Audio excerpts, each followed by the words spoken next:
on the image that is picked up by the camera, and also this camera picks up the image of the head and also that of the coil, and it superimposes on the functional MRI, and it helps to navigate the system. That is like stereotaxic effect.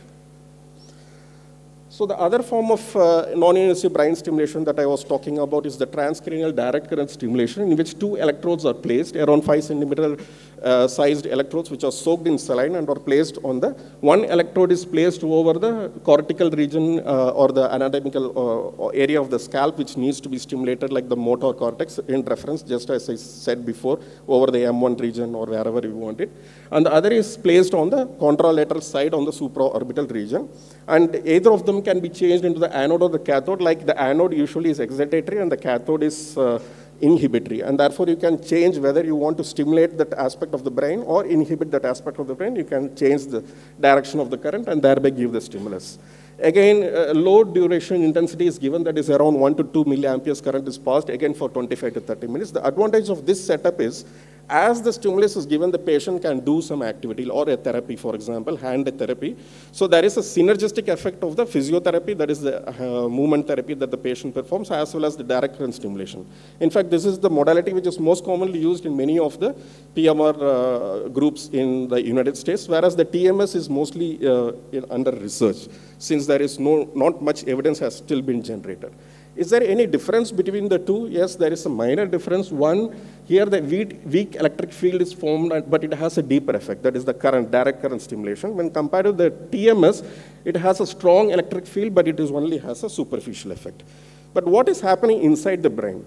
The mechanism of action is through the long-term potentiation or the long-term depression. This depends upon the type of receptors that are stimulated, but not exactly the type of receptors. Even with the same receptor, you can see glutamate, NMDA, or for example, the dopamine D1 and the dopamine D1. Both are the same receptor that is stimulated, but the outcome is different. And this happens because there is a post-synaptic calcium influx, which can be either fast or slow, depending upon how you are stimulating the brain. That is, whether it is intermittent, continuous, or theta burst exactly. And depending upon whether it is a rapid influx it reaches, if there is a rapid influx of the post-synaptic calcium, it then goes in contact with the C terminal of the calmodulin complex and thereby activating the kinase pathway and thereby potentiating the increase in the AMPA receptors and leads to long-term potentiation. And whereas the reverse is true for long-term depression. The mechanism is same for TMS as well as direct current stimulation. Are there any adverse effects? The adverse effects are mostly minimal and also temporary.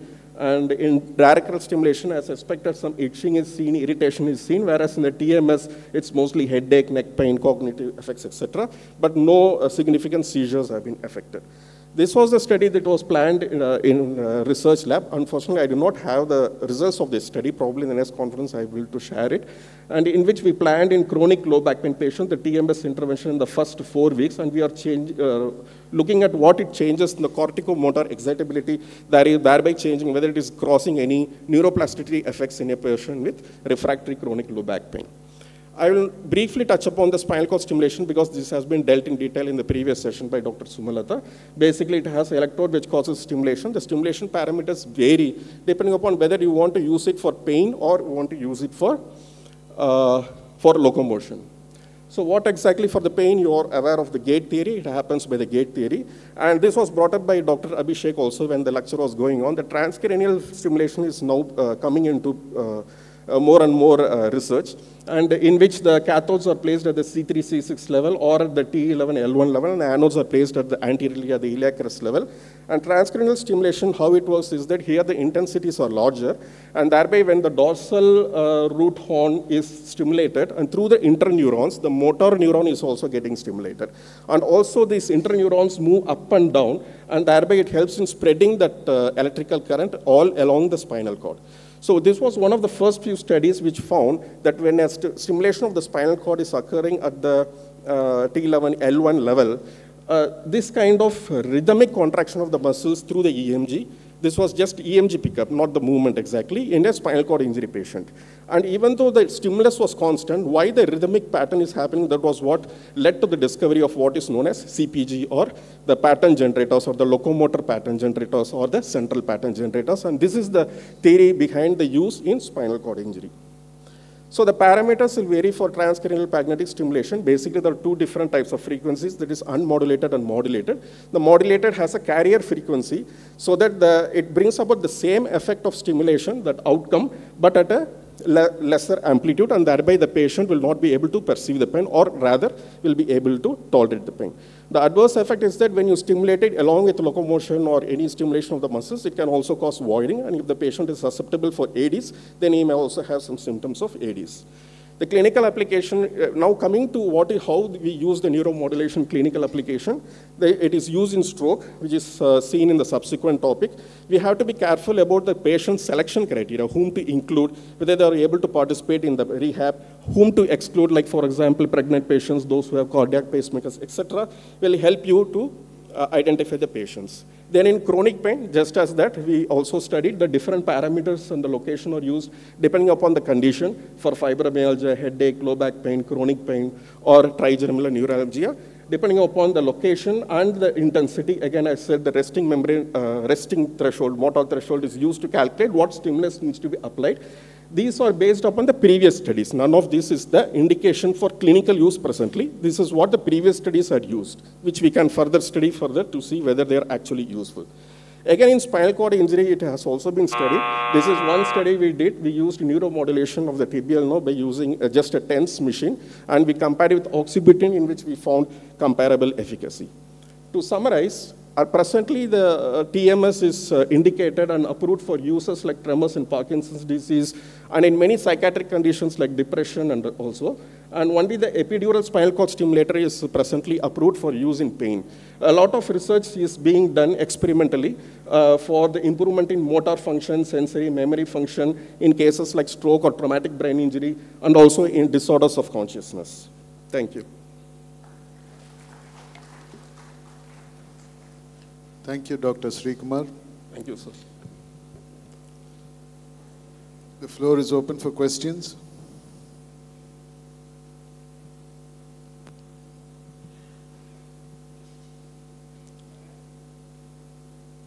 So. Yes? Mike, please.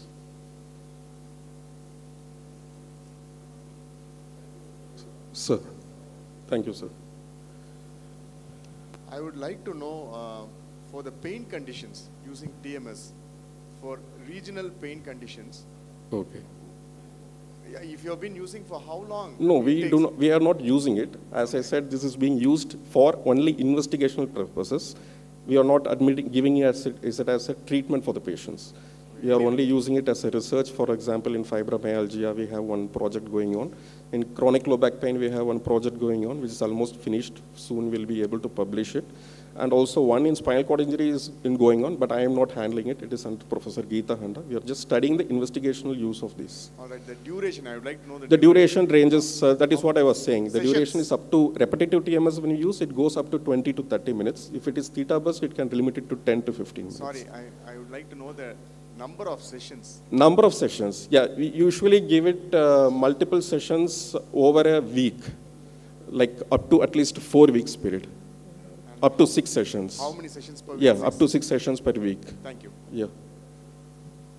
That is for study purposes again. Coming to Dr. Nurul's question, I think TMS right now has been established in a lot of psychiatric conditions. So if you look at the pain conditions which are being advocated, most of them have a psychological component of depression and like fibromyalgia, and most of these conditions have a psychological component. And probably that is one of the mechanisms through which TMS works in fibromyalgia and myofascial pain. So how we go negate it is by doing a proper study design. Yeah. So when you have the study design, we randomize control, and we also manage the patient similarly, and we yet see it is only a proper study design that can answer this question, whether it is having only the side. Exactly. Thank you, sir. Thank you. Thank you, Dr. Srikumar. Thank you, sir. Our next speaker will be Dr. Mohit, Associate Professor, All India Institute of Medical Sciences, Kalyani. He will be talking on the role of RTMS in cerebrovascular accident rehabilitation. Thank you very much. My topic is role of RTMS in stroke rehabilitation. This is my institute where I'm working. As we all know, stroke is ranked the second most leading cause of mortality worldwide, and it causes severe morbidity in its survival. So, the number of patients with severe upper limb hemiparesis has been declining with the introduction of rehabilitation, but even with the rehabilitation, less than 50% of the patients are able to use their hand properly. So RTMS is a upcoming treatment method which is applied to bring out the potential of brain reorganizations by directly stimulating the cerebral cortex. RTMS has been widely adopted as a treatment strategy in mainly psychiatric conditions like depressions, OCD, and some neurological conditions like stroke, Parkinson's. Low-frequency RTMS leads to lasting reduction in cortical excitability in the motor cortex. Strategy being, we applied in the unilateral stroke patients targeting the primary motor cortex, contralateral to the affected cortex spinal tract, based upon the interhemispheric inhibitions. I am not going to details as my previous already speaker. So basic principle is the Faraday law of electromagnetic induction. When we applied this figure of 8 coil, during the electric conduction, the electromagnetic waves are generated just perpendicular to it, traverse the scalp, cerebral cortex, and a eddy current is generated just perpendicular to it, which ultimately leads to stimulation of the interneurons and corticospinal tracts, which ultimately leads to brain plasticity. If he uses the high frequency RTMS, it causes long-term potentiation, and on the other hand, if he uses low frequency, it causes long-term depression. And this is mediated by the GABA. So activation of glutamate system enhances the brain plasticity, and activation of GABA decreases the brain plasticity. Now, what are the effects we expected?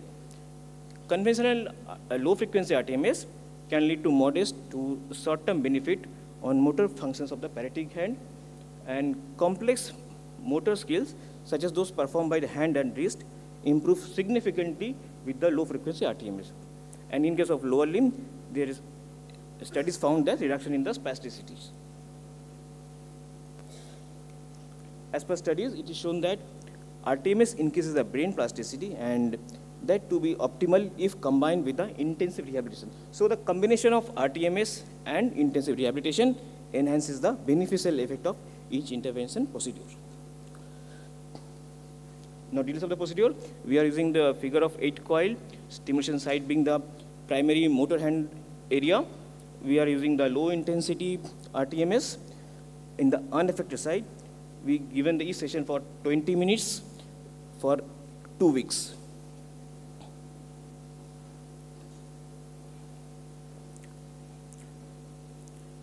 So before starting the RTMS, we first initially have to check what is the MEP for the patient. So with the use of this figure of 8 coil, we are generating the what is the MEP for the patients. So we have placed this figure of 8 coil in the cerebral cortex. Impulses are generated. We are observing for the any contraction in the first dorsal interossei, but we are not observing. We have initially given for 10 pulses. We are not seeing any contraction in the first dorsal interossei. As no contraction are seen, we gradually increase the intensity by 5%. Now, after a certain time, we are observing the contraction in the first dorsal interossei. So we have, by titrating, we have set the what is the MEP for the patients. So after deciding the MEP, we now place the value in the machine. We first set to repetitive mode. We first set the frequency to low frequency. We set it to 1 Hz. The MEP is already set 57%. We set to 1 Hz.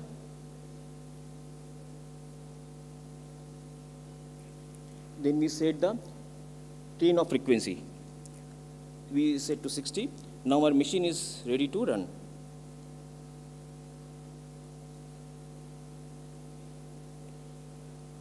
After setting all the value, we start the therapy. Impulse is generated and transmitted to the cerebral cortex. Patient is getting the stimulation in comfortable position. The session is run for 20 minutes. We are giving 5 days in a week for consecutive 2 weeks. We start from Monday to Friday, Saturday, Sunday break, then again Monday to Friday. So total 2 weeks therapy was given. Apart from RTMS, we continue the physical therapy for the patient, both active and passively by the physiotherapist. We also treat the caregiver. We continue the occupational therapy for the patients. We assess the patient with Figel assessment score for both upper limb on time of admission and after 2 weeks of therapy. We observe there are much reductions in the spasticity and increase in the range of motions of shoulders and elbow. But we have not observed much improvement in the lower extremities. So, this is the gait pattern of the patient before starting the therapy. We are seeing the much spasticity in the upper limbs and the lower limbs. She barely able to manage her gait.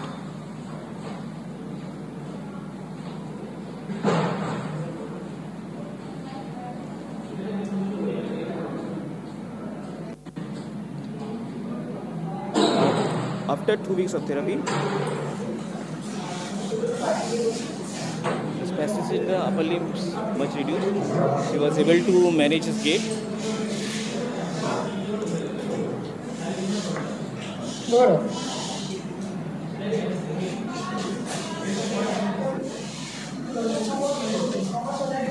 And this is the gait of the patient just here 2 days back. We observed that the same is persistent even after the therapy.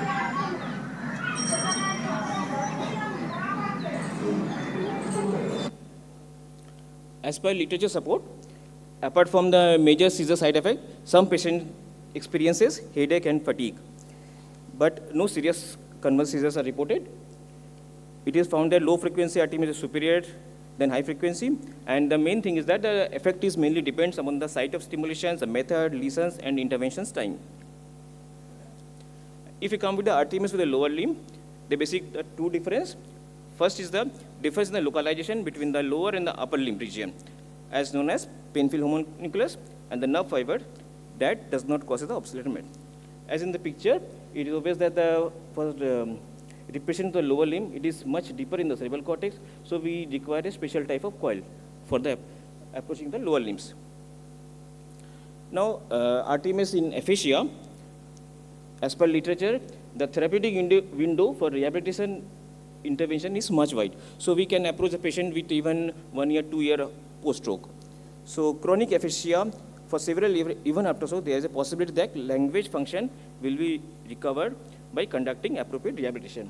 So the recommendation therapy is again low frequency RTMS reduces the interhemispheric innervations of the left hemisphere by inhibiting the effect on unusually high activation levels of the right frontal lobe. So, as per study, Nisar et al. Applied the low frequency RTMS for 10 days in the inferior frontal gyrus of the right frontal lobe. As a result, it was found that patients are able to recall the name of more objects than before the treatment. So, this is the patient with history of repeated stroke reported to our OPD. Her main concern is the speech.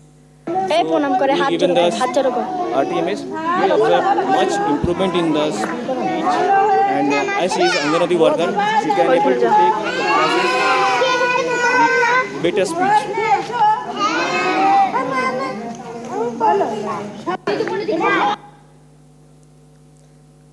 To conclude, neurorehabilitation through RTMS is a treatment modality by evidence-based guideline regarding the use of post-stroke motor impairment, hand and wrist motor recovery, and chronic non-fluent aphasia.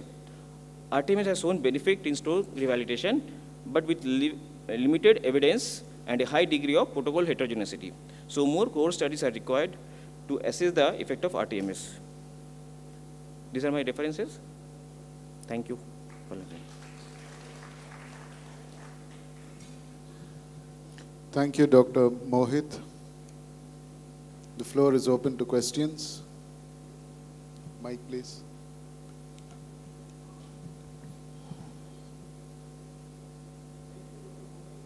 Thank you, sir.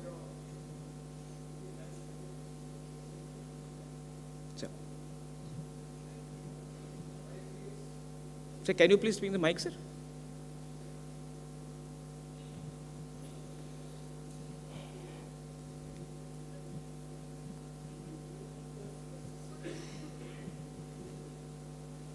Case of cerebral palsy patient, it's hemiplegic, it's Yes, sir. variety. According to literature, there is evidence that it can reduce the spasticity even with the cerebral palsy patient, but question is that patient should able to sit in the instrument, able to bear the stimulation, because it has a special sound. So some studies show that if the CP child, the child is too small, not mentally adequate, then get problems. And main thing that we have to further titrate the dose, the MEP, otherwise there is chance of convulsion. So that patient has to cooperative. So that is the main problem with the CP child. Okay, thank you. Sir. Are you using it part of a study protocol or purely for treatment? Sir, we are giving the treatment and also it is a part of studies, sir. What is the current level of evidence for motor and aphasia post-stroke? Sir? What is the current level of evidence of RTMS for motor recovery and for speech language Sir, recovery? I'm not sure, but some studies have found that in the aphasia there is much improvement. So this patient that was shown is reported to us, and she has a history of 2 or 3 times the strokes. So when she came to us, her main complaint is the speech problem. So we tried this, and there's a much improvement in the speech. So as she is an Anganwadi worker, she has to talk with the child. So she was. It's not approved for treatment. Please use the investigative protocol only, right? That's what I'm trying to say. Dr. Mohit, have you encountered any complications? And No, are we you have following not. any prophylaxis for seizure? We have used a midazolam spray as a prophylaxis, but we have not encountered any complications. Thank you. Thank you, Dr. Mohit. Actually, I just a quick addition. We have been using RTMS in Royal Care for past 3 months, and we have been not as a research, but for patients. And we have completed nearly 300 patient sessions. So from the whatever we have done, I understand that it is a really promising stroke in stroke, and we have had good results in even chronic stroke for spasticity reduction. And even I have tried for patients with S1 stimulation also, which has increased your increased the sensation of the patients also. Third is regarding aphasia also. I have had 2 or 3 patients with better speaking ability after RTMS. And then pain management. My experience is that the post-stroke pain, that is the patient doesn't even allow you to touch the hand. It is significantly reduces with RTMS. So what I say is, I feel is, though we say that there is no much evidence it's coming up, surely we will be able to bring up more evidence, and we are working on the multicentric trials now. So it is a very good addition. That's what I'm saying. And we are doing it for traumatic brain patients also. Thank you very much. Even the patient that I have shown here, there's a much improvement in the cognitive function also. We are checking with the software. So one comment about Nurul asked about CRPS, right? So it is moderate evidence for using it in CRPS on contralateral cortex, and the mechanism is it causes NMDA receptor. It acts as an NMDA receptor antagonist, and it causes central desensitization. This is how it works in CRPS in pain. That's what I wanted to add. Thanks. Thank you. We thank all the speakers for having taken us to a journey on neurorehabilitation, right from the basics of neurophysiological approaches to the new promises in neuromodulation. I request all the speakers to please come to the stage. Dr. Sandeep, Dr. Abhishek, Dr. Sri Kumar.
So thank you, sir.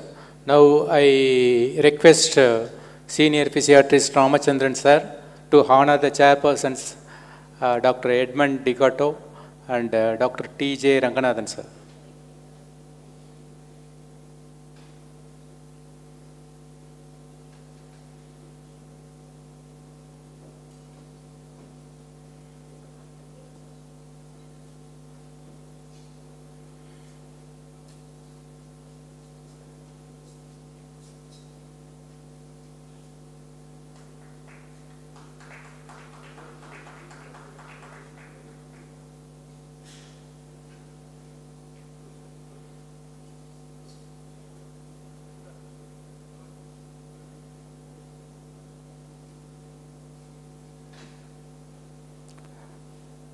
So thank you, Dr. Ramachandran sir.